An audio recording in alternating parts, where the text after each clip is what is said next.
Bienvenidos a Negocios de Otro Planeta, el podcast de Miguel Ángel Ruiz. Aprende con el marciano emprendedor sobre negocios, marketing y ventas.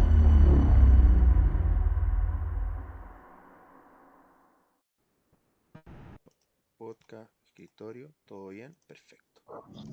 ¿Sí? Genial.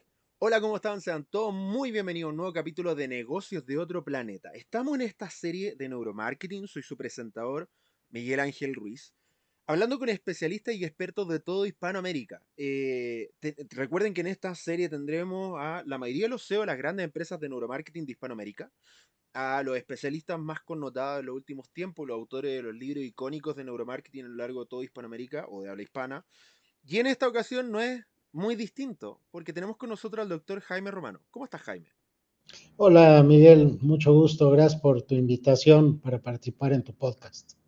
No, muchas gracias a ti por aceptar. Estoy muy contento, de verdad, en esta serie que hemos montado. Tenemos personalidades importantísimas de esto, así que feliz de que seamos una de las personas que haya aceptado y estado acá. Gracias Miguel, a tus órdenes. Quiero partir analizando un poco tu perfil. Tú estudiaste, lo tengo acá. No tengo lo primero, porque aparece el Estudié, magíster en neurociencia. estudié medicina, la carrera de medicina en la Ok. UNAM, en la Universidad Nacional Autónoma de México. Ujú. Desde que estaba en la carrera, pues me interesó la investigación científica y de hecho antes de graduarme había ya publicado mi primer artículo científico sobre sustancias psicotrópicas. De hecho, estábamos explorando un hongo que aparentemente producía alucinaciones auditivas y podía ser muy interesante porque podía ser un modelo experimental de esquizofrenia, por los que esquizofrénicos tienen alucinaciones auditivas. Terminando la carrera de medicina en la UNAM, me fui a UCLA, a la Universidad de California en Los Ángeles, en Estados Unidos, que era la meca realmente de la investigación en neurociencias, y ahí pues continué ya haciendo investigación como investigador visitante, haciendo mi programa de PhD, de doctor en filosofía.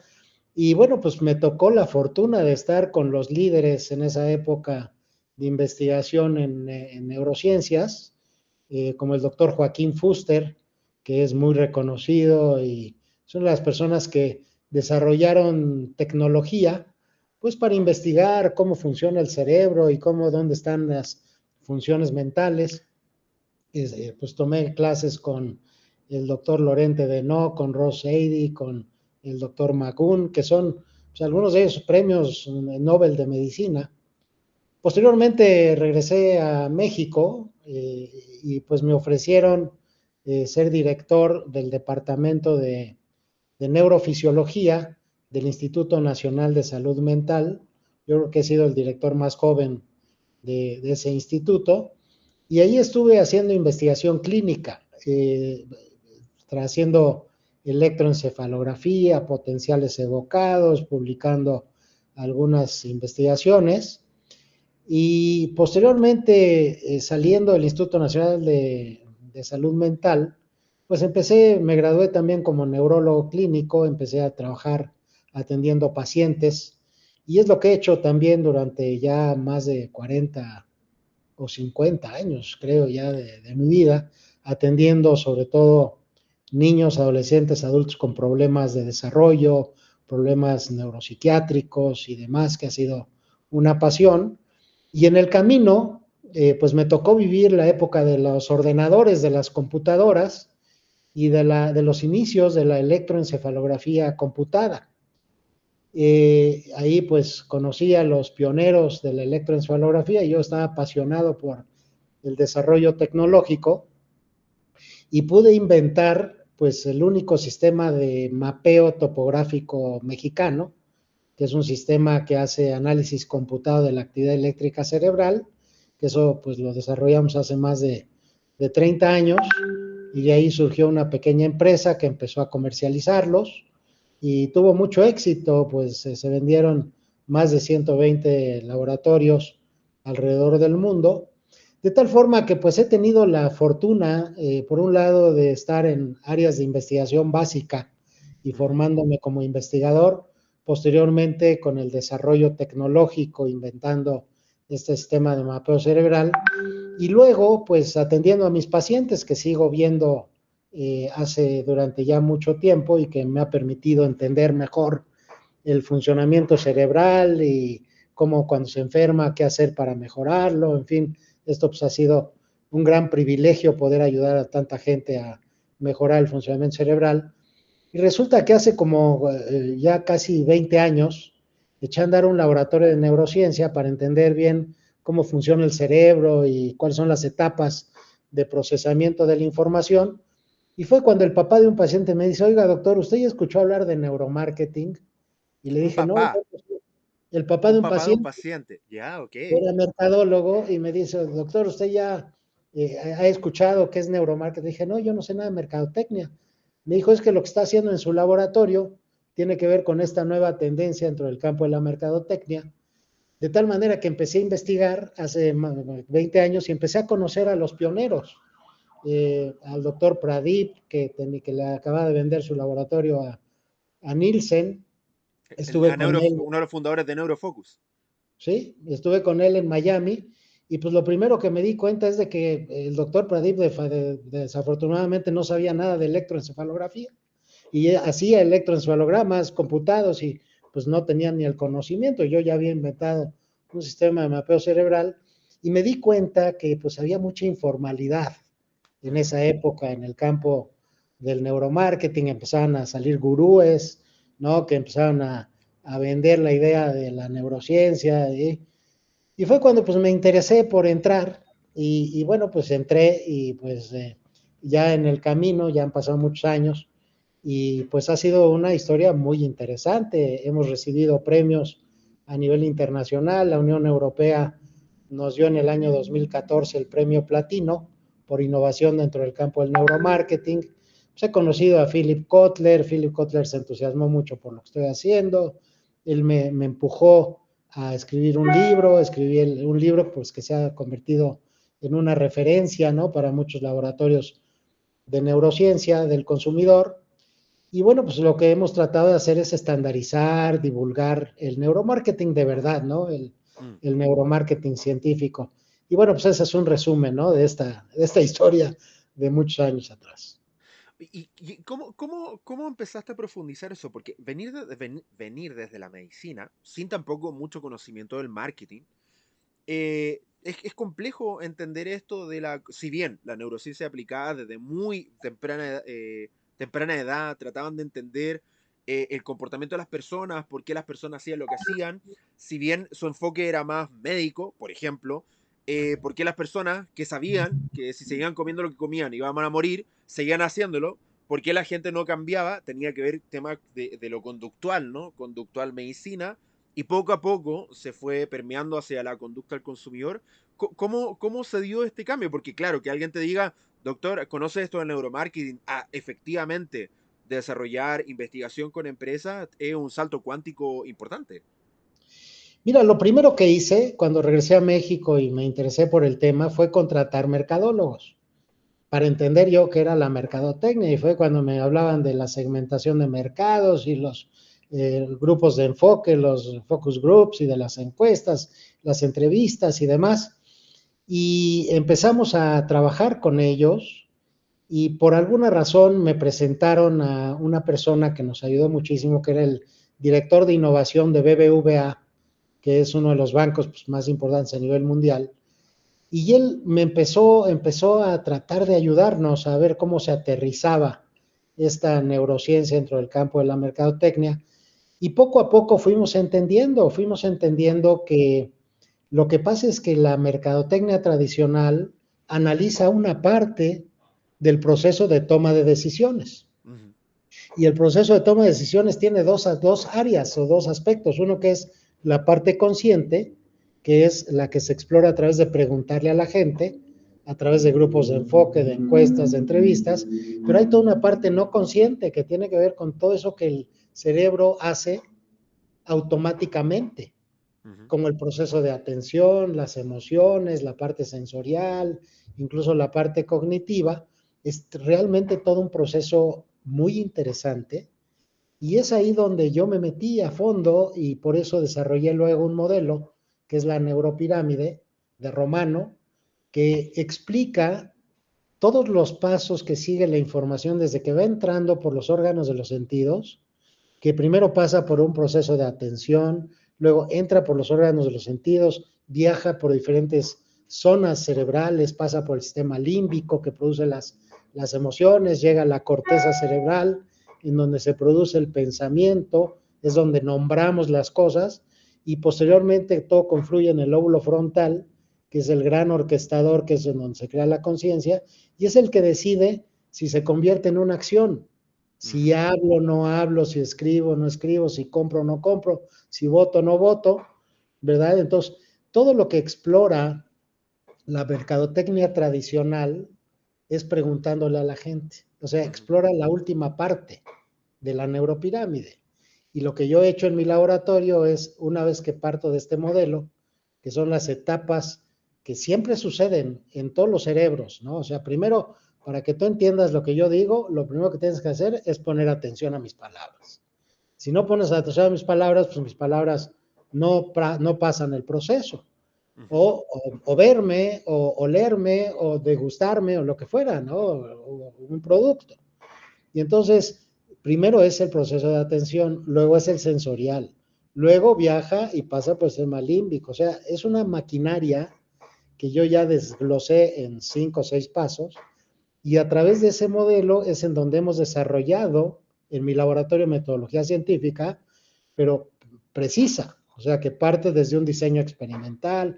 Te digo, ha sido una experiencia muy interesante porque ahora la empresa pues cuenta con mercadólogos, cuenta con psicólogos, cuenta con neurocientíficos, con diseñadores, con estadísticos, y ha sido realmente un camino muy, muy interesante. Así fue como lo hemos desarrollado.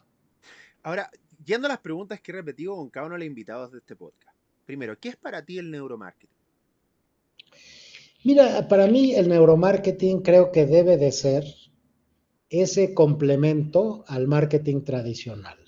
Ujú, O, dicho de otra manera, posiblemente el marketing tradicional debe de ser un complemento del neuromarketing. Porque si tú combinas los dos elementos, o sea, primero las mediciones que podemos hacer de este proceso no consciente, que eso es muy científico y muy preciso, pero luego llegas a un punto en que no sabes los porqués. ujú. Y esos porqués se pueden explicar a través de preguntarle a la gente.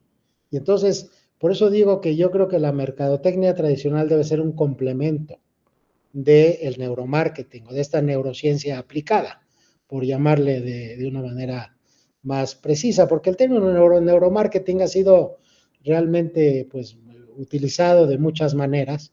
Entonces yo Mal quisiera utilizado. hablar, y mal utilizado, pues yo diría neurociencia aplicada a la mercadotecnia, a la publicidad, porque es realmente toda esta parte neurocientífica que te mides y que luego a través del grupo de enfoque, a través de la entrevista o la encuesta, pues sabes los porqués y profundizas. Entonces, para mí tiene que ser la combinación de ambas metodologías para poder realmente entender el proceso de toma de decisiones del shopper o del consumidor.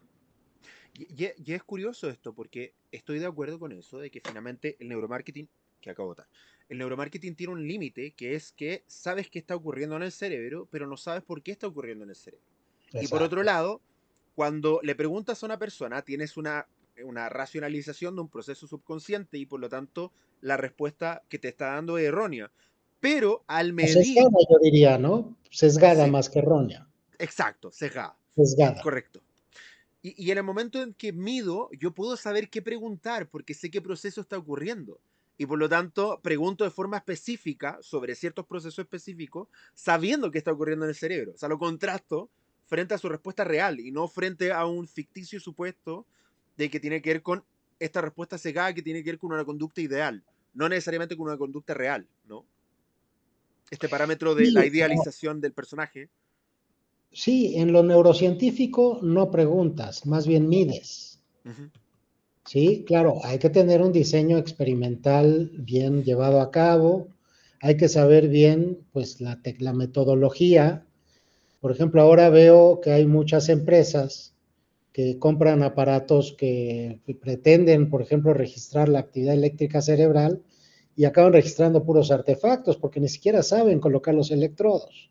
O sea, la electroencefalografía es una especialidad de la medicina. Yo fui presidente de la Sociedad y del Consejo Mexicano de Neurofisiología Clínica de México.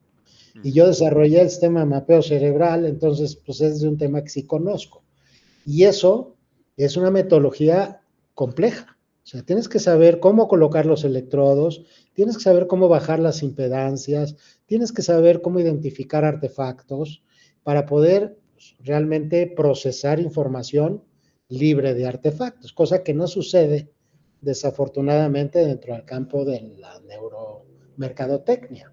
Ujú. En medicina sí, y cuando hacemos investigación neurocientífica, pues la metodología es precisa y científica. Entonces, sí es una disciplina que requiere, pues, de una formación precisa y compleja. Entonces, tiene que ser multidisciplinario. O sea, Ujú. las personas que van a hacer, los que van a registrar la actividad eléctrica cerebral, pues tienen que ser expertos en colocar electrodos y luego en procesar la información de la actividad eléctrica cerebral, que no es sencilla. O No, sea, para nada, cuando haces un para proceso nada. de análisis de Fourier, cuando haces wavelets, cuando haces coherencias, correlaciones cruzadas, en fin, es toda una metodología muy compleja. Por eso se requiere equipos interdisciplinarios y que fue lo que no había al principio del neuromarketing. Y yo veía ahí una serie de gurúes que aparecían y que decían hacer cosas que pues realmente no sabían ni de lo que hablaban, ¿no? Total. De hecho, es curioso esto, porque yo no voy a decir la universidad chilena, porque no tiene ningún sentido hacerlo, pero alguien estuvo vendiendo un curso de neuromarketing en Chile, en una universidad, y para mostrar que tenía tecnología y que sabía de neuromarketing, se puso un casco, se puso un emoji, ¿ok? Y lo divertido, divertido para mí, supongo que para la universidad no, es que en el video él se puso, aparte de que es un emoji, que sabemos que es una herramienta bastante limitada, se lo puso al revés. Entonces, en el video que aparece diciendo tenemos tecnología, aparece con un electroencefalograma al revés, y es como de, amigo, yo que tú bajo el video. Por, por, por, por amor propio, yo le escribí a la universidad, casi digo, casi se me sale. Le escribí a gente que conozco dentro de la universidad y le dijo, por favor, baja el video, me da vergüenza ajena. Sí, está, de partida el emotive está al revés. Si no me crees, si no sabes de esto, mira el logo está al revés. No, los canales están al revés. Y es curioso, ¿no? Esto de que muchos dicen, oye, tenemos un casco y muestran un casco, pero de ahí a colocarlo a una persona, colocarlo de forma correcta, colocar los canales donde corresponden, de la forma que corresponden, y analizar información, creo que cualquier persona que dice que hace neuromarketing, nunca en su vida se ha enfrentado a lo que significa analizar electroencefalograma. Yo aprendí esto, no soy experto en el electroencefalograma, estoy lejísimo de ser experto, pero yo aprendí esto un neurofisiólogo chileno que trabaja en la USACH, que tiene un departamento de, no recuerdo cómo tenía el nombre, pero era neurofisiología, que un neurofisiólogo chileno se llama Hernán Díaz, al cual le mando un saludo afectuoso, que es un biólogo y neurofisiólogo, y con él hacíamos estudios, y una de las cosas, las primeras cosas que nos enseñaba a identificar eran los artefactos. Por ejemplo, Ajá, cuando poníamos los canales, la zona sí, claro. prefrontal, el No abres los pestañear, ojos y el metes un pestañear, artefacto, ¿sí? claro, Entonces uno claro. veía señales, y aparte las señales son constantes, entonces uno decía, mira, esta señal, porque al fin y al cabo lo he explicado un montón de veces, cuando uno pestañea, se mueve el músculo, al moverse el músculo genera electricidad, y un electroencefalograma lo que hace es amplificar la señal eléctrica, y por lo tanto, ¡pum! Pero te voy a decir otra cosa. Si yo frunzo el ceño, Ujú, meto actividad eléctrica del músculo. ujú, Pero si yo muevo el ojo produce un potencial eléctrico más grande que el músculo, porque es un dipolo eléctrico. entre la cámara anterior y cámara posterior con la retina atrás, se forma un dipolo muy grande en el que hay una negatividad y una positividad. Entonces, si yo coloco electrodos acá, no nada más registro artefactos del músculo cuando frunzo el ceño, sino que además cuando parpadeo, mi globo ocular se baja y se sube. Y eso mete un artefacto todavía más grande. Sí. Entonces, hay muchísimos artefactos. Aquí, si colocas electrodos acá, el músculo temporal mete artefactos. Y como tú dices, desafortunadamente, ha habido empresas que venden equipos que son de muy baja calidad, que se los compra una persona que empieza a estudiar un poco de neurociencia y luego se dicen mercadólogos que saben de neurociencia. Entonces, eso es lo que ha complicado un poco la disciplina. Total, de hecho, eso está asociado a la siguiente pregunta que quiero hacerte. ¿Qué opinas de aquellos que dicen que el neuromarketing es bluff, es fake, es humo, es falso, no funciona, no sirve, es un invento para ganar dinero de la empresa? Mira, desafortunadamente creo que en parte tienen razón, pero tienen razón porque las personas que hacen las cosas, pues no son personas bien capacitadas. Uh -huh. O sea, si se hiciera una neurociencia aplicada estricta, pues el recurso del neuromarketing es muy importante, pero haciendo las cosas bien, cosa que no sucede desafortunadamente dentro del campo del neuromarketing. Mira, en los inicios del neuromarketing, más bien era como una psicología del consumidor. Eran algunos mercadólogos que se ponían a leer algunas cosas de neurociencia y de cómo funciona el cerebro, hacían una mezcolanza y luego decían que pues, daban sugerencias a las empresas de si usar el color rojo, el color verde, o si ponerlo arriba o ponerlo abajo. Eso es una psicología de opinión, es un neuromarketing de opinión. Y por eso no le llamaría ni siquiera neuromarketing o psicología del consumidor. Luego se empezaron a sofisticar y se empezaron a comprar aparatitos medio de juguete y decían, pues ya tengo mi casco y mira así como la persona que tú relataste, ¿no? Y entonces, pues esas personas empiezan a cobrar mucho dinero a las empresas, pero están haciendo un neuromarketing de pésima calidad, o sea, ni siquiera yo diría, es una neurociencia aplicada de verdad.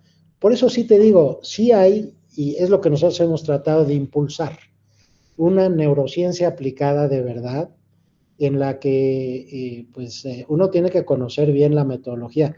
Si lo haces correctamente, desde el diseño experimental, y me refiero a cuántos sujetos necesitas medir para que puedas extrapolarlo a la población general. Uh -huh. Y algunas gente te dice, no, con 10 es suficiente, con 2 es suficiente, lo cual es incorrecto.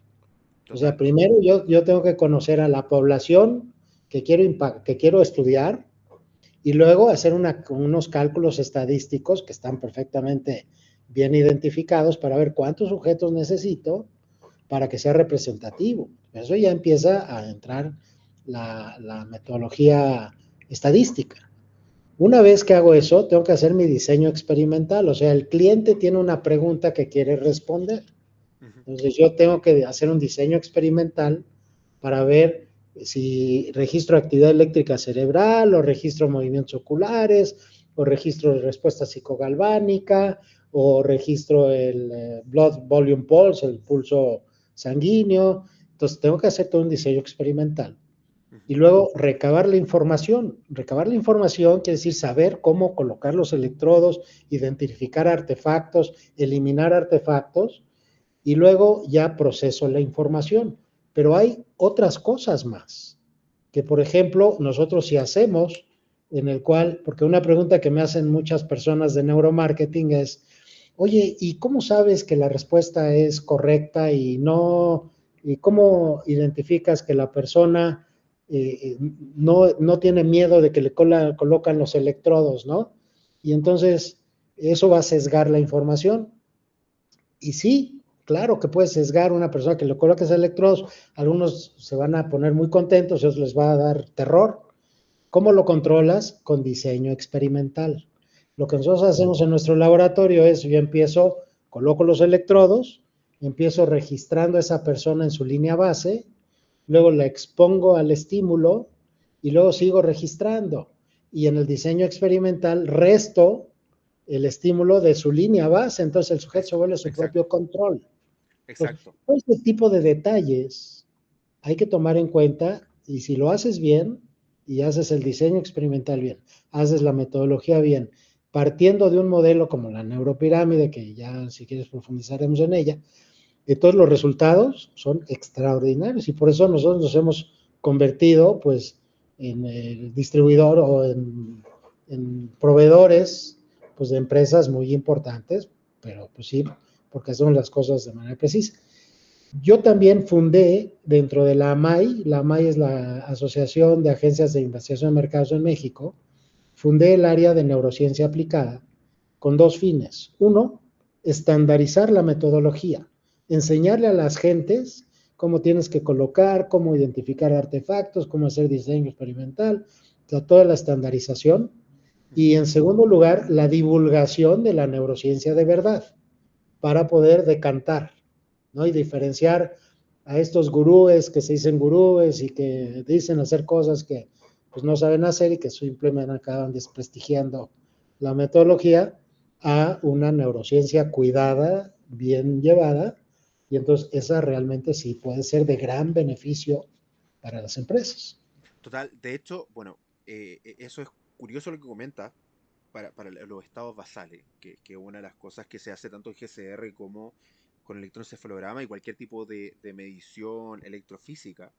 Porque al fin y al cabo, un estímulo, por ejemplo, si genera un impacto de 1 a 10, cuando llega a 7, no es de 1 a 7. Porque si su estado basal es de 3, la verdad Me es que de 3 partiste, a 7 partiste en 3. Porque su estado claro, basal parte en 3. Y si otra persona tiene un estado basal 5, la verdad es que el 1 a 7 no es de 1 a 7, es de 5 a 7. Y es por lo correcto. tanto, el impacto en ambas personas es totalmente distinto, a pesar de Claro, que se registra el mismo nivel de impacto. Porque sus claro. niveles basales son diferentes. Y de hecho, en ese contexto, cuando no puedes comparar estados basales, lo que tienes que hacer de alguna otra forma es estandarizar para poder comparar. Y entonces lo que hace uno es comparar porcentajes de mediciones, pero en base a lo que estabas comentando, La persona, claro. restar el basal. Entonces, hay comparar en porcentaje de impacto.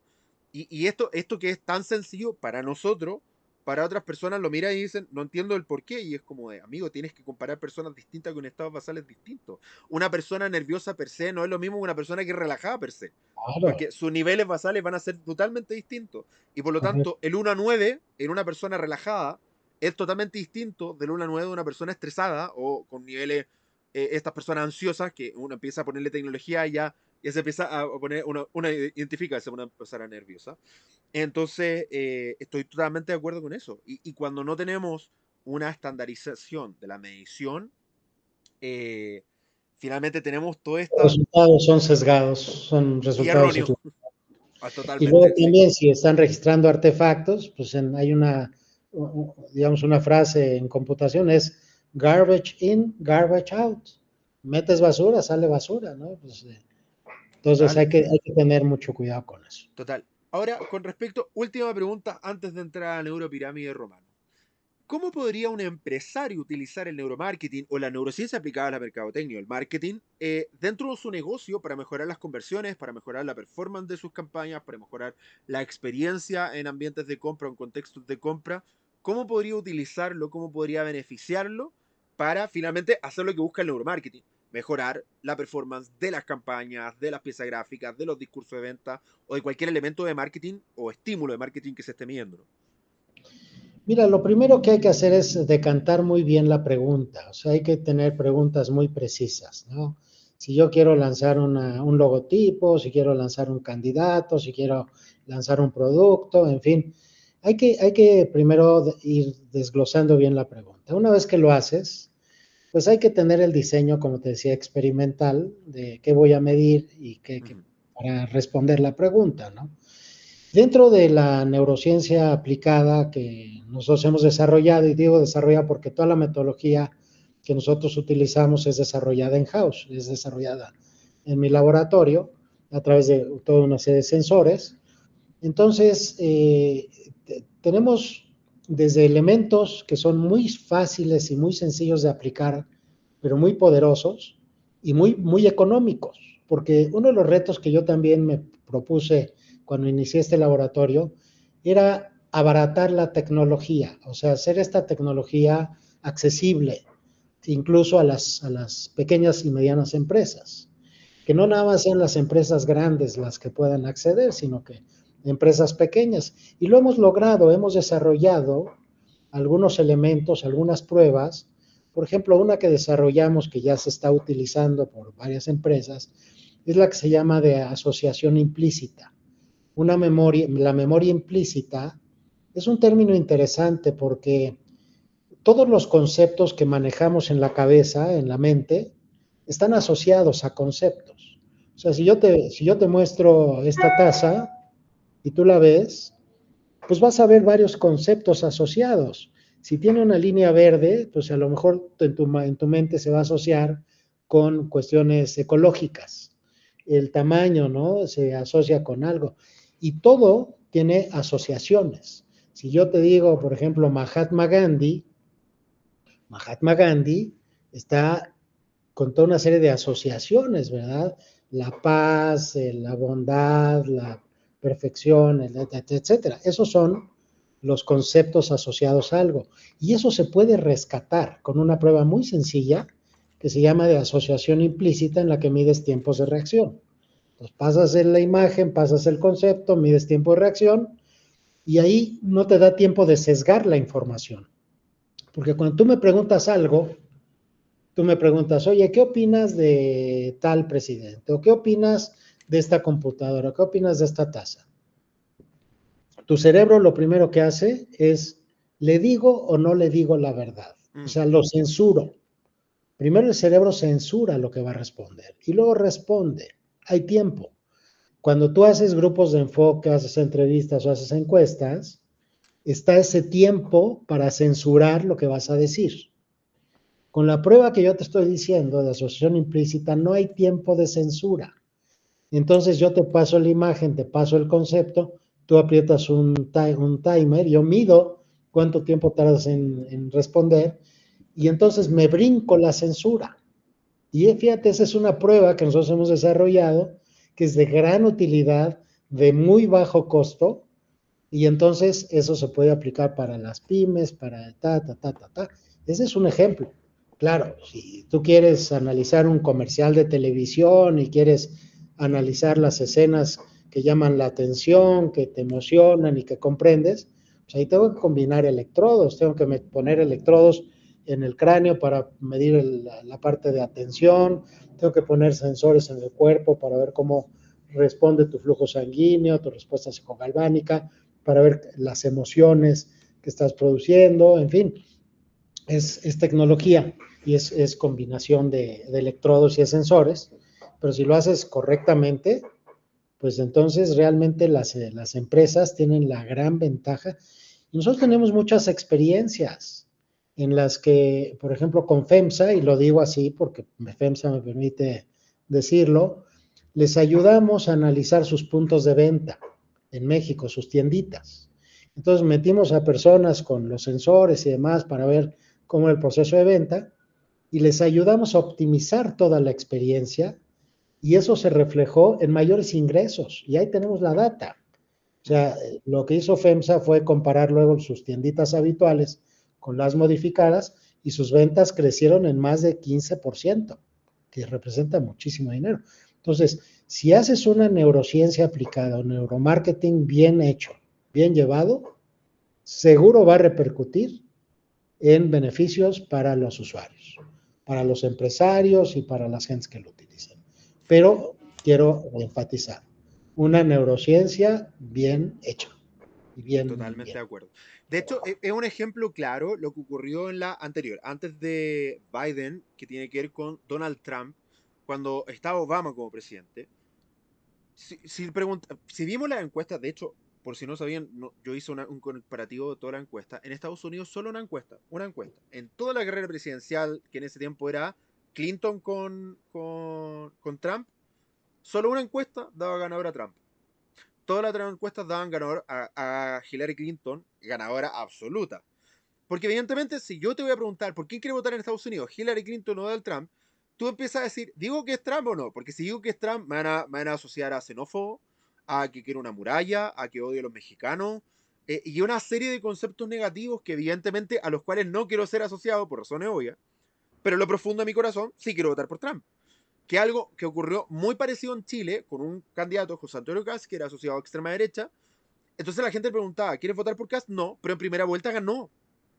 En segunda vuelta terminó no ganando, pero al fin y al cabo, porque las asociaciones que tienen este tipo de candidatos son negativas, y a pesar de que quiero votar por ellos, no estoy dispuesto a decir que quiero votar por ellos. Entonces, esto es curioso, porque solo una encuesta daba ganador a Trump. Bueno, pues nosotros vivimos la experiencia de primera mano cuando corrió Trump y ganó la presidencia. Todas las encuestas no daban ganador a Trump y nosotros hicimos, digo, te lo digo ahora porque puedo decirlo, pero fuimos asesores, hicimos toda una serie de estudios y en nuestros estudios Trump era el ganador. Y bueno, incluso nos entrevistaron en CNN y nos entrevistaron, salimos en primer plano del New York Times, cómo esta neurociencia aplicada, bien aplicada, realmente te puede dar información muy precisa. En el campo político electoral, pues hemos tenido experiencias también en México y en otros lados y realmente la información es valiosísima. Pero Total. como te digo otra vez, ¿no? Hay que hacer bien la pregunta, hay que saber bien qué es lo que vas a medir para tener las respuestas correctas. Es De ahí hecho, donde estaría la sí. diferencia. Hablando de IAT, nosotros hemos aplicado 4 IAT en Chile en las últimas elecciones presidenciales y hemos acertado en primera vuelta quién iba a ganar y el orden exacto de los candidatos políticos. En segunda vuelta, quién iba a ganar, que en este caso fue Gabriel Boric, y acertamos, fuimos el único estudio que dio ganador a Boric por más de 10 puntos porcentuales, algo que ninguna encuesta lo daba, y nosotros sí lo dimos. De hecho, yo tuve amigos que me dijeron, no publique el estudio, es imposible que gane por más de 10 puntos porcentuales, por la distribución del padrón electoral es matemáticamente poco probable, y ganó por más de 10 puntos porcentuales. Hicimos el estudio de proceso constituyente, de los dos procesos constituyentes, y en ambos acertábamos de que en uno ganaba el rechazo y en el otro ganaba el en contra. Así que sí, bien aplicado funciona. Bueno, Bien aplicado funciona. eso quiere decir que tú sí aplicas la metodología de una manera correcta y Sí, que eres una pero no, persona enterada y que eres una persona que estudia y que lee y que se preocupa por hacer las cosas bien. no es tan fácil como uno lo piensa. Porque claro, uno muestra los resultados y la gente dice, cualquiera puede hacer esto. Es como, dale, juegue, inténtelo. Ahora, entremos a la neuropirámide romano. Primero, ¿cómo llegamos al concepto? ¿Cómo se conceptualiza la pirámide? Y después, si me puedes explicar, por favor, la neuropirámide, por ahí debo tener el libro, dando vuelta. Pues mira, empieza la conceptualización desde que yo era estudiante en UCLA y empezaba a insertar electrodos en el cerebro de monos para tratar de entender qué áreas del cerebro de los monos tenían que ver en particular con la memoria visual reciente. Ahí fue cuando estuve con el doctor Joaquín Fuster y lo que hacíamos era entrenar a monitos para que recordaran algunos colores y ya que nos asegurábamos que recordaban, les metíamos un electrodo para registrar el disparo de una sola neurona. Y entonces veíamos el disparo neuronal y efectivamente veíamos que en la parte inferotemporal el disparo aumentaba cuando el mono tenía que recordar. Bueno, así empezaba la neurofisiología en esas épocas. Y yo me cuestionaba mucho. Yo decía, pero puedo asegurar que esa neurona tiene que ver con el proceso de la memoria, pero eso no explica el proceso de la memoria. Y de ahí empecé yo a tratar de entenderlo y ahí fue cuando empecé a ver pacientes, pues ya tengo más de 40 o 50 años, ¿no? Tratando de entender el funcionamiento cerebral y todo confluyó realmente en este modelo que desarrollé, que es un modelo muy sencillo, que cualquiera se puede aprender, pero te permite ordenar el pensamiento, porque a fin de cuentas el cerebro es una maquinaria. Los ojos, entra la luz, llega a la retina, en la retina los conos, los bastones empiezan a procesar, de ahí se va por el nervio óptico, llega aquí a la corteza primaria, todo esto ya está muy conocido. Y entonces, con base en toda esa información científica y a lo largo de toda mi vida, pues pude confluir en un modelo muy sencillo, como yo te decía, que le llamo, o se le llamó, de hecho, uno de mis clientes de BBVA, al que yo te comentaba, fue el que me dijo, ponle la neuropirámide de Romano. Y yo le dije, oye, pero eso suena como muy abstracto, muy como relacionado con cosas no científicas. Me dijo, tú ponle la neuro. Pues le puse la neuropirámide romana. Que es Entonces, como la pirámide de Maslow. Como la pirámide de Maslow, ¿sí? claro Que que por lo, que por lo explica demás, la que por lo cuestión demás social. no lo escribió Abraham Maslow. Por si no sabía, la pirámide de Maslow no la hizo Maslow. Se Ah, la bueno, dejó. pues ya lo nos platicarás, pero la neuropirámide de Romano yo sí la hice. Perfecto. ¿Y Pues, cuáles son los pasos de te voy la a decir las neuropirámide? etapas. Mira, es muy Perfecto. sencillo. ¿Qué es lo primero que tiene que hacer tu cerebro para procesar la información? Poner atención. Ujú. O sea, ahorita yo estoy hablando, pero si tu cerebro está pensando en otras cosas, a pesar de que la información llega a tus oídos, no pasa a ser procesada. Entonces, el primer reto que tienen los publicistas, los mercadólogos y la gente que quiera convencer al otro que compre su producto, Es pues es captar la captar atención. su atención. Si no captas la Perfecto. atención, lo demás se acabó, no sirve de nada. Entonces, primer peldaño es atención. Y eso lo podemos medir a través de metodología científica. Por supuesto. Luego, viene el segundo peldaño, que es el sensorial. Y el sensorial se refiere a que la información entra por 5 vías. Nuestra maquinaria humana tiene 5 vías de entrada, que son los ojos, la nariz, la boca, el tacto y el gusto, ¿no? Entonces, ahí, mediante métodos científicos también podemos hacer el seguimiento de toda esa información, que tan rápido va, si llega a dónde va y demás. Entonces, el segundo es el sensorial. El tercero es el emocional, porque pasa por el sistema límbico. La información sube, pasa a través del tálamo. El tálamo es el primero que filtra la información de la atención, es el que elimina estímulos no relevantes. Y luego llega a la parte del sistema límbico en donde experimentamos las emociones.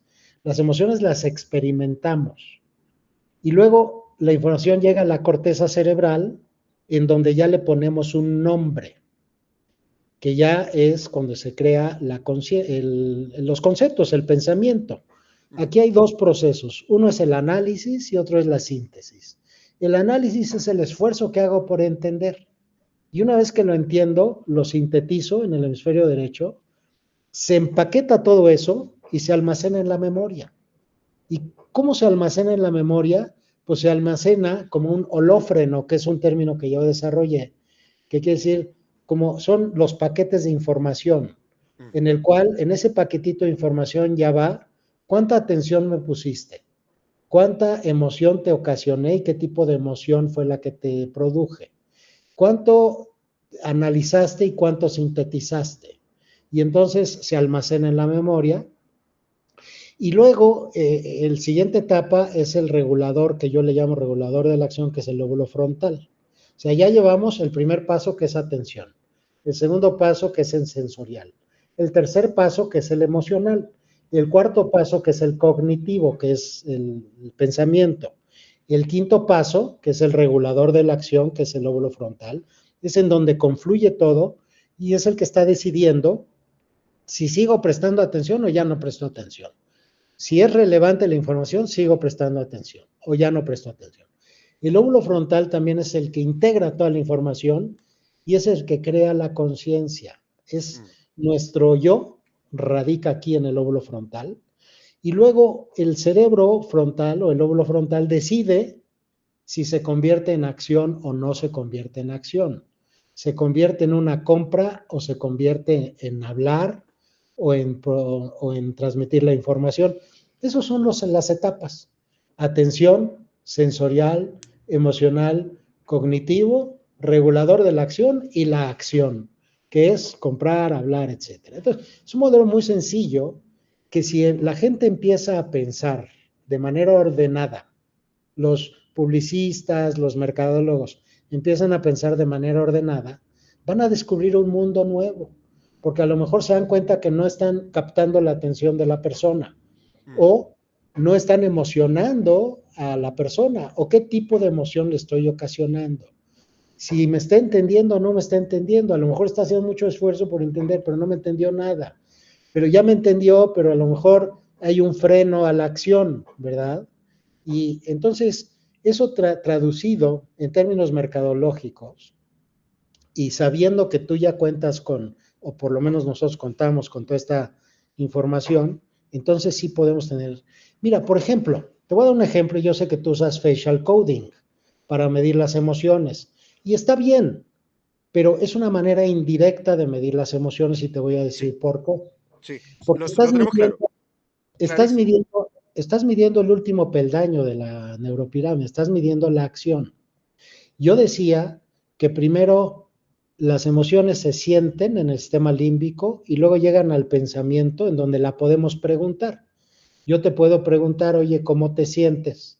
Y tú me dices, me siento triste, me siento melancólico, me siento emocionado, me siento contento, pero eso es ya la verbalización de la emoción.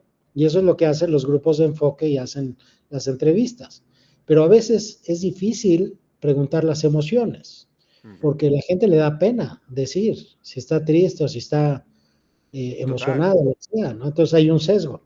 Pero luego la expresión facial ya sería la última etapa.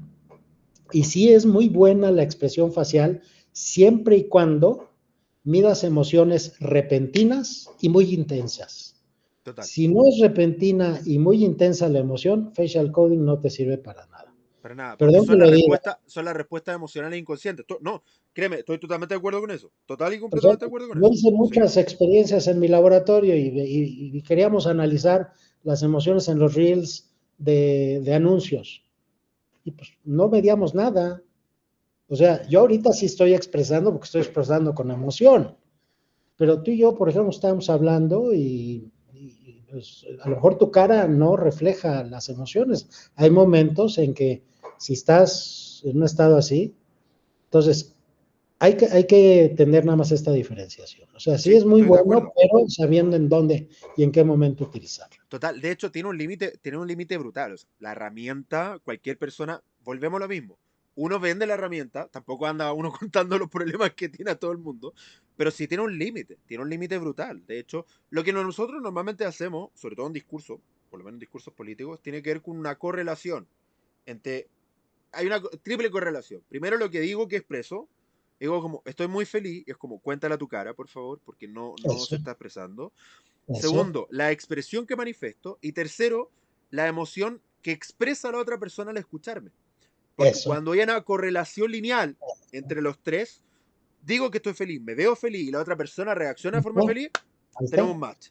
Pero cuando Excelente. digo que estoy feliz, no se expresa la felicidad y el otro me mira, me dice como que no te creo, ahí Eso, evidentemente hay una desconexión y eso. eso es un poco lo que analizamos. Pero sí estoy de Excelente. acuerdo, estoy de Eso acuerdo. está perfecto. De hecho uno que trabaja el software, que me apega 491 puntos, una persona con barba modifica, por ejemplo, los puntos del rostro y por lo tanto ensucia la data. Claro. Una persona con barba larga, literalmente el software alarga la cara y se desconfigura todo y no funciona. O sea, Bueno, la herramienta tiene el límite. eso es porque tú tienes mente crítica y eres cuidadoso y lo haces así. Hay mucha gente que lo hace sin siquiera saber esas cosas que tú estamos No, diciendo. sí. Es que no estoy de acuerdo con eso. No manejan la herramienta. La utilizan y la venden como si fuera pan caliente, que sirve para todo. Y Y ahí no, es donde se desprestigia. y ahí volvemos a lo mismo. El diseño experimental. Al fin y al cabo, de las buenas preguntas salen las buenas respuestas. Sin una buena Claro, pregunta, es difícil tener una buena respuesta. Una claro. buena pregunta, qué quiero hacer y qué quiero medir, y por lo tanto, qué herramientas voy a utilizar para medir eso, porque obviamente puedo utilizar distintas herramientas con distintos resultados. Estoy totalmente de acuerdo con eso. Y evidentemente, hay veces, por ejemplo, sobre todo cuando utilizamos GCR, porque claro, lo que genera el GCR, midiendo temperatura, sudoración y pulsaciones por segundo, es un impacto en el sistema simpático nervioso, una arousal. Es una activación emocional. Pero ¿por qué ocurrió? Claro, Sé pero que no te ocurrió dice una qué activación. tipo, no Sí, te no dice qué sé si, tipo de emoción sí, estás no sé si es experimentando. positiva, si es negativa, y por lo tanto Es, necesitábamos un doble check de, ok, en ese punto, que es por ejemplo, nosotros tenemos Neurolab. Nosotros utilizamos mucho Neurolab. eh, no tengo mi GCR. Ah, mira, acá está mi GCR. Entonces nosotros utilizamos mucho Neurolab, que es de Captit, de Tea Ergo, esta empresa francesa. Y Captive tiene un software que funciona maravilloso, pero cuando te lo venden te dicen, no, es que tú puedes medir el impacto, el Neurolab, ¿no? Medir el impacto emocional. Totalmente de acuerdo. ¿De qué? ¿De qué? Exacto. ¿Qué tipo de emoción? Eso ya no Sí. puedes, claro. Entonces, Oye, pero cuando te lo Miguel, venden, perdón, pero regresando a la neuropirámide, sí. creo que es un modelo muy interesante y por lo tanto yo lo pongo a disposición de la gente. Ujú, Eh, Hay un sitio web donde la gente lo puede bajar gratuito, el libro. El libro ok. tiene prólogo de Philip Kotler, que bueno, es el padre de la mercadotecnia moderna, sobre todo en Occidente, ¿no? Mucha gente lo conoce, hay mucha gente que no lo conoce. Pero bueno, él escribe el prólogo y el libro lo pueden bajar gratuito en una página web que es neuropirámide.com. Si la gente se mete a neuropirámide.com, puede bajar una versión De todas completa. formas, sí. De todas formas, en la descripción de los enlaces voy a dejar todos estos enlaces para aquellas personas que puedan acceder ahí y lo puedan descargar. Ahora, yendo a este punto, hay dos preguntas que quiero hacerte con tema de electroencefalograma. Primero, si bien esto del botón de compra siempre ha sido fake y se sabe, espero que hasta el día de hoy, 2024, la gente no cree que hay un botón de compra. Es, Voy a asumir que no creen porque no existe. Pero sí se dice y se ha estudiado, no sé qué están de acuerdo y me gustaría saber qué tan de acuerdo estás con esto, de que si bien no hay un botón de compra, sí hay un botón de rechazo. Que si bien no hay un botón que te dice que va a comprar, si hay un área que se activa, lo más probable es que haya un rechazo es el producto, marca, personaje, etcétera, que tiene que ver con el símbolo caudado anterior. ¿Qué tan de acuerdo estás con esa afirmación? Estoy totalmente en desacuerdo. Creo que pensar que hay sitios como el cíngulo, el núcleo amigdalino o el óvulo frontal como tal que tienen que ver con funciones tan complejas es frenología.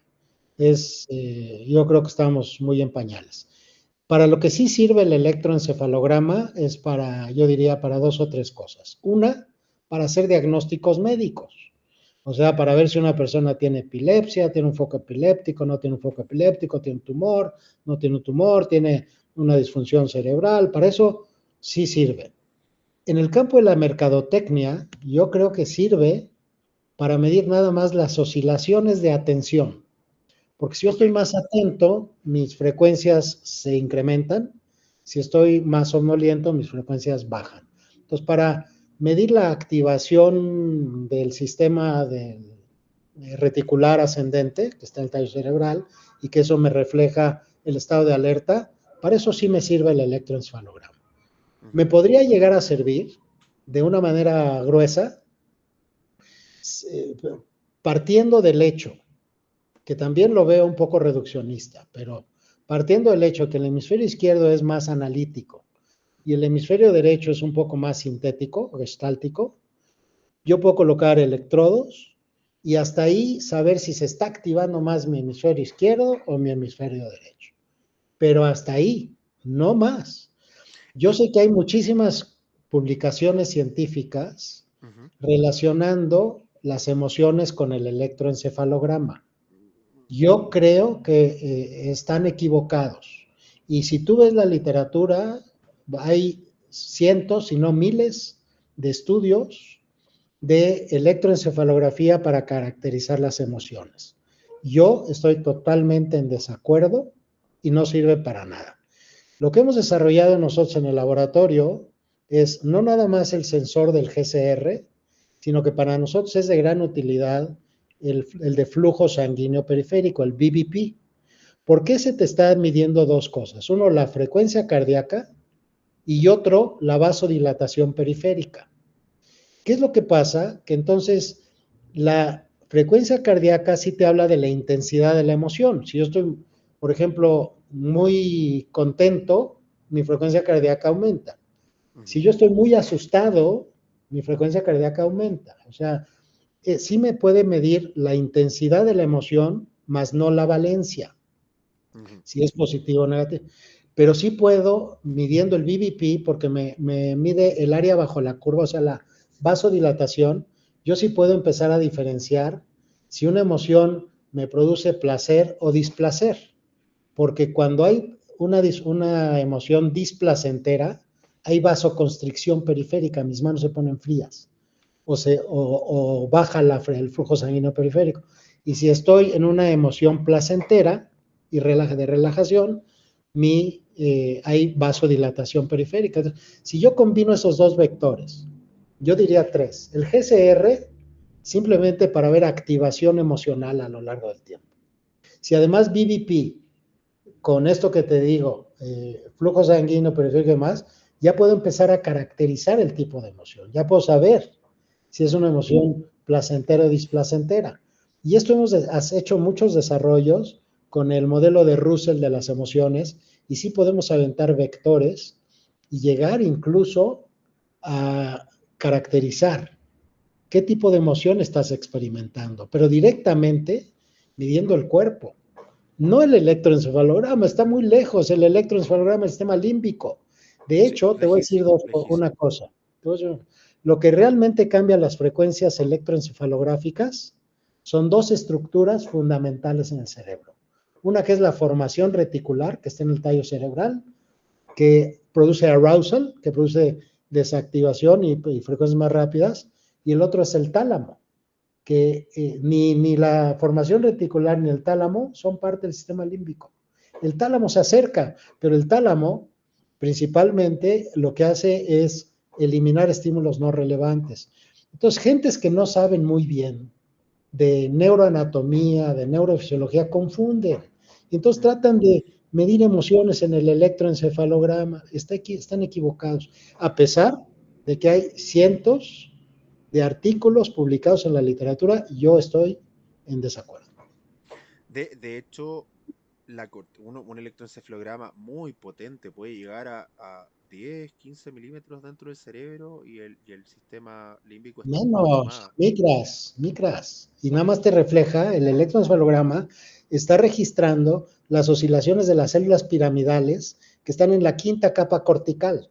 Nada más. Y las células piramidales son unas cuantas de las neuronas que están ahí. Entonces, no nos confundamos. O sea, si sabemos realmente de neuroanatomía, neurofisiología, pues sabemos en dónde ir a buscar la información, y no gente que dice aquí coloco el electrodo y veo y publico, y todo es anecdótico y todo tiene sesgos estadísticos. Entonces hay que meterle muchas más ganas para que realmente la neurociencia aplicada sea una neurociencia que sea de valor para los empresarios y el método. Yo sí creo en la neurociencia aplicada como lo actual. Yo sí creo que ya se debe de complementar, como yo lo dije hace un rato, los métodos tradicionales con esta neurociencia aplicada. Que la metodología tradicional complemente a esta neurociencia aplicada bien hecha, partiendo de la neuropirámide romano con todas las etapas y sabiendo qué sensor necesito utilizar para medir cada uno de los peldaños, cada uno de los procesos. Tengo dos preguntas asociadas y con esto quiero terminar para no quitarte más tiempo. Primero, ¿qué opinas de la simetría del corte? Estoy encantado de poder conversar con una persona inteligente como tú. Gracias. Gracias por lo inteligente, me siento. Pero, ¿qué opinas de la simetría del córtex prefrontal? Y esta medición de alguna otra forma de la simetría del córtex prefrontal. Esto de que finalmente de acercamiento versus alejamiento, de reacciones de gusto versus no. Yo creo que estamos brincando demasiado rápido de cuestiones que se empiezan a tratar de entender en el laboratorio para explicar conducta humana. Creo que estamos muy lejos. Era como yo lo que hacía con mis monos en UCLA. O sea, yo puedo decir que esas neuronas aumentaban su disparo y que tienen que ver de alguna manera con el proceso de la memoria, pero no explican la memoria. La memoria es mucho más compleja. O sea, tienen que participar mucho mayor número de elementos. Mira, yo te puedo decir algo que es muy claro. Mientras más primitiva es la función desde el punto de vista filogenético, más localizada está en el cerebro. ¿Qué quiere decir esto? Que, por ejemplo, la vista, el olfato, el gusto, el tacto que compartimos con reptiles, con monos, con perros, con gatos, que es una función baja en la escala filogenética, está perfectamente localizada. Y sabemos que aquí está el área de la visión, y que aquí está la audición, y que aquí está el olfato. Eso ya está descubierto. Mm, Pero en la medida que tú hablas de funciones más complejas, en esa medida tienen que participar mayor número de estructuras y de áreas. Por eso me opongo a decir que una función tan compleja como es el rechazo ante un producto haya una área localizada en ese. No, está mal entendido. Yo sí creo que en la medida que la función es más compleja, más áreas participan. Y esto está basado en dos teorías importantes. Una, la teoría general de sistemas, que Bertalanff y todos estos estaban hablando hace muchísimos años, y la teoría de Shannon, que es la teoría de la comunicación, que quiere decir que si tú tienes elementos que pones en comunicación, emerge una función nueva. Y mientras más compleja es la función, tienen que participar mayor número de elementos en comunicación. mm. Por esa razón, creo que todavía estamos un poco frenológicos en el campo de la neuromercadotecnia, en el neuromarketing, y queremos brincar muy rápido. Si queremos hacer una neurociencia aplicada de verdad, tenemos que saber exactamente las limitaciones de las herramientas, y si las conocemos, entonces de gran provecho para poder entrar a responder eso que es apasionante, que es la toma de decisiones del ser humano, ¿no? Que ya Daniel Kahneman empezó a platicar, ¿no? De la parte no consciente y la parte consciente. Y Hace yo creo 22 que años ya. 22 sí, años ya. hace 22 y acaba de morir Daniel Kahneman.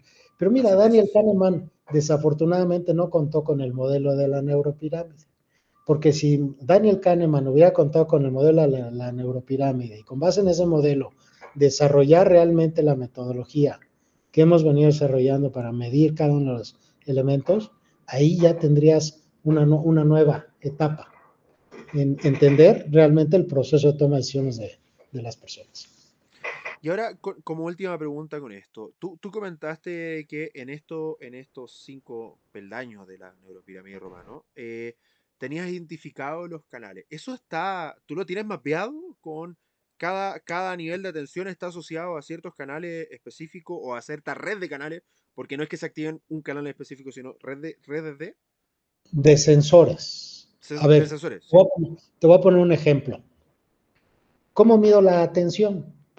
Pues puedo medirla. Si yo te coloco electrodos alrededor de la órbita del ojo, yo puedo saber exactamente hacia dónde tu ojo pone atención. Ujú. Además, el ojo cuando pone atención realmente produce unos movimientos que se llaman microsacádicos, que son unas Mm, pequeñas sacudidas. Si yo hago tecnología correcta y te digo, coloco sensores, porque yo no uso los lentes de Tobii, porque los lentes de Tobii son muy buenos, pero tienen una resolución de 120 muestras sobre segundo, pero además se pueden mover. O sea, yo calibro y luego, si en el curso de este se movió mi sensor, pues ya se descalibró, ¿no? Pero entonces yo desarrollo una metodología en la cual coloco electrodos alrededor de la órbita del ojo, y como yo sé que el ojo es un dipolo eléctrico, esos no se me mueven. Y además puedo tener una resolución de 2000 muestras por segundo, entonces puedo medir los microsacádicos. Entonces ahí puedo medir exactamente la atención visual. Pero si además de eso yo coloco un electrodo en el cráneo, en cualquier lugar del cráneo, el electroencefalograma, puedo estar midiendo cuando la persona pone más atención o menos atención. Entonces yo combino esos dos sensores, en primer lugar, para ver qué tan atenta está la persona, y además puedo medir y ver qué es lo que está viendo. Hasta ahí puedo llegar. Ahora, si yo quiero medir, por ejemplo, toda la parte sensorial, yo ahí utilizo una tecnología que se llama potenciales provocados, en el que mando estímulos y mido todas las vías sensoriales. Y ahí puedo saber cuánto tiempo tardó en llegar, y puedo llegar a la parte cognitiva, porque desde que la información entra hasta que se convierte en conciencia, hay un retraso de 300 milisegundos. Entonces yo puedo ver si, por ejemplo, si una persona está muy atenta, se puede mover un poquito esos 300 milisegundos a 250. O también ya hay estudios en los que sabores que te producen placer o displacer, el potencial provocado puedes usarlo con mucha precisión. Luego, como yo te decía, las emociones, no las medimos en el electroencefalograma, las Sino que medimos con PLP y con el GCR, y ahí desarrollamos toda la tecnología. La parte, digamos, cognitiva, como yo te decía, análisis y síntesis, pues sí, electroencefalograma, ¿verdad? O el lóbulo frontal, la oposición a la acción con el electroencefalograma, y luego ya usamos la prueba de asociación implícita, que es lo más cercano a la opinión de la gente, pero sin el sesgo de la censura. Al preguntarle, obtengo los valores, ¿no? De los conceptos, más cuánta atención me puso, cuánta emoción, y entonces combino todos estos elementos, y entonces yo ya sé exactamente si la persona va a hacer la compra o no la va a hacer. con No sé si... toda esa batería de pruebas y estudios. Exacto, exactamente. Jaime, si alguien quiere ponerse en Te voy a, contacto te voy a cuéntame, compartir, si tú me lo cuéntame. permites, una diapositiva luego donde te voy a hablar de la neuropirámide y cómo la medimos con los sensores. Esa creo que va a ser interesante. Por favor, sí, me la comparte sin ningún problema y la comparto en todos lados. Jaime, si alguien quiere ponerse en contacto contigo, preguntarte, o si quiere preguntarte, o contratar tu empresa, dónde pueden ubicar? ¿Cómo pueden acercarse a ti? Mira, si quieren acercarse a mí, pueden jaime.romano@neuromarketing.org.mx, o el que consulto con más frecuencia es el jromano@cnpp.org.mx. Pero si me permites, te puedo mandar una liga, ¿no? Le pedimos a Edgar que te mande una liga donde, Total. porque también he estado involucrado en temas de neuroeducación que me apasionan, temas de medicina y demás. Entonces, si quieres, te mando una liga donde la gente que esté interesada puede meterse ahí a bajar libros y a leer un poco más de todo esto que hago. Total, por favor, créeme que hay mucha gente acá interesada escuchando esto, interesada en profundizar estos temas. Y yo hace algunos años conversé con cierto neurogurú y le pregunté en mi aras de aprender, estamos hablando hace 10 años atrás, 12 años atrás, perdón, 12 años atrás. En aras de querer aprender más, soy muy curioso por esencia, le pregunté si había una base de datos de estudio. Y su respuesta en ese tiempo fue de que los estudios no eran públicos porque normalmente eran para empresas privadas. Con el tiempo y conociendo otras personalidades, me di cuenta que sí había bases de datos de estudio, la he compartido constantemente. Y hay un interés de algunas personas de encontrar estudios y profundizar en temáticas específicas que son de su afinidad, así que lo más probable es que poniendo estos links la gente va a estar interesada en profundizar en aquellos temas que les parecen más afines a su interés. Así que feliz de estar ahí. Jaime, muchas gracias por estar acá. Fue una conversación fascinante, aprendí muchísimo. Así que feliz de poder haber conversado contigo y tenerte en el podcast. Muchas gracias, Miguel, y felicidades por difundir y por permitirme, ¿no? Participar contigo en difundir toda esta información apasionante que para mí ha sido un mundo nuevo completamente. No, yo feliz de tenerte acá y que hayas aceptado la invitación amablemente y que hayas invertido tu tiempo acá para expresar todo tu conocimiento a profundidad y sin reservas alguna. Así que, amigos, si hay algo que usted haya aprendido este capítulo, y yo creo que sí, compártalo para que más personas puedan aprender sobre esto, puedan aprender del neuromarketing científico, que aprendan cuál es la diferencia entre el humo y la realidad, que despejen todo ese humo que ha levantado ciertos personajes y que comencemos a hablar de neuromarketing científico puro y duro para hacer esto mucho más serio, mucho más profesional y mucho más profundo. Gracias por estar conectado. Cuéntame. Puedo hacer nada más una última. Nosotros tenemos cursos, tenemos diplomados, tenemos realmente toda una infraestructura para poder difundir este neuromarketing científico. Le voy a pedir a Edgar también si quieres que te pase información, y si nos permites difundirla, pues será de Total, gran... de hecho, insisto, en los links, en la descripción del video en el YouTube y en los podcasts en cada una de las plataformas van a estar los links para que puedan descargar el libro, para que puedan acceder a la base de datos y puedan acceder a los cursos, aquellos que quieran perfeccionarse, porque sé que siempre ha habido interés y mucho interés en personas en aprender esto, en profundizar, y, y, y uno es reácido a recomendar ciertas cosas por esto mismo de que la cantidad de malas ejecuciones y malos diplomados y malos cursos. Este curso que te conté, esta universidad prestigiosa en Chile, que es una universidad prestigiosa, insisto, no una universidad random. Es una de las universidades más importantes de Chile que tiene este curso con la persona con el casco al revés. Y uno me dice como, Dios mío, por favor, en fin. Entonces, voy a dejar los enlaces acá para aquellas personas que quieran profundizar y aprender muchísimo más de esto. Muchas gracias por estar conectados y recuerden, nos vemos en un siguiente capítulo de Negocios de Otro Planeta en esta tremenda serie de neuromarketing con expertos de toda Hispanoamérica. Gracias por estar conectados y nos vemos. Chao, chao. Gracias, hasta luego.